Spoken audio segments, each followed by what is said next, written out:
យំរស់អូនដងហើមទឹងបានបាទទ្រូងជួយសលេងចឹងបងប្អូនអ្នកចម្រៀងគេថតច្រៀងនៅកន្លែងនេះតែអ្នកចម្រៀងខ្ញុំនេះនៅច្រៀងនៅបន្លែវិឆានេះវិញបងប្អូនអមអូនមែនអមអូគេថតនៅក្នុងទូឬក៏អីចុះអ្នកចម្រៀងខ្ញុំមកចឹងវិញខ្ញុំនឹងធ្វើអ្ហ្មិញនេះនៅផ្ទាល់បងប្អូនមិនកាត់ដាក់ក្នុងព្រៃនឹងគិតអី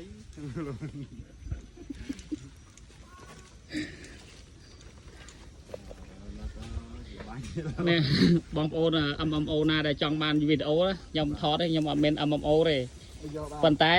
បងប្អូនអាច download យកបានតែកាហ្វេមកៅមកនេះ MMO ដៃមិនមែនថ្មីហើយក៏មិនមែនចាស់ដែរគឺដៃកដាល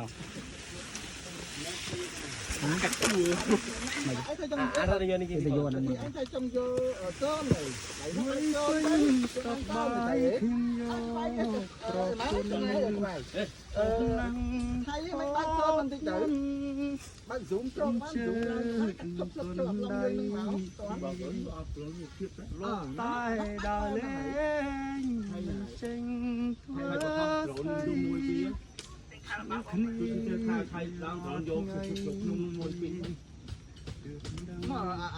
អាម៉ៃទៅយកតាមយកខ្ញុំអូយន្តត្រាក់ទ័រខ្ញុំរងចនស្អៀង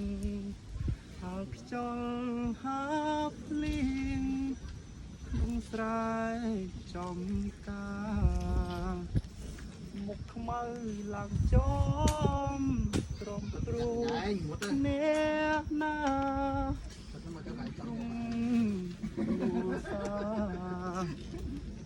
រានឹងហើយព្រោះបងជាងព្រោះទៀតព្រោះជាងអ្នកជេបងទៀតព្រោះតាមអត់ទេអត់នៅព្រោះ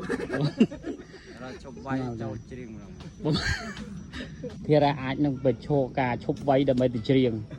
អូនទៅផលិតកម្មដែរអូនផលិតកម្មដែលមិនតន់ផលិតចេញអូអញ្ចឹងព្រោះអីគេច្រៀងនៅអីគេក្នុង studio បងអូនច្រៀងនៅក្នុងកន្លែងចែកដៃនេះវិញបងពុំឆ្ងល់មិនថាគេមិនតន់ផលិតចេញថាផលិតចេញតែមិនចេញអីអាខ្លះមិនបានតែមិនខ្ញុំវាយបងយកហើយអានោះទៅដល់គឺ set up ថតយកចឹងហ្មងយករងឹតប៉ុណ្្នឹងទៅហ្មងមកខាងទៅវេលាអត់រងឹតប៉ុណ្្នឹងទេតិចទៀតរងឹតជាងនឹងទៀតហ្នឹងហើយមុំដល់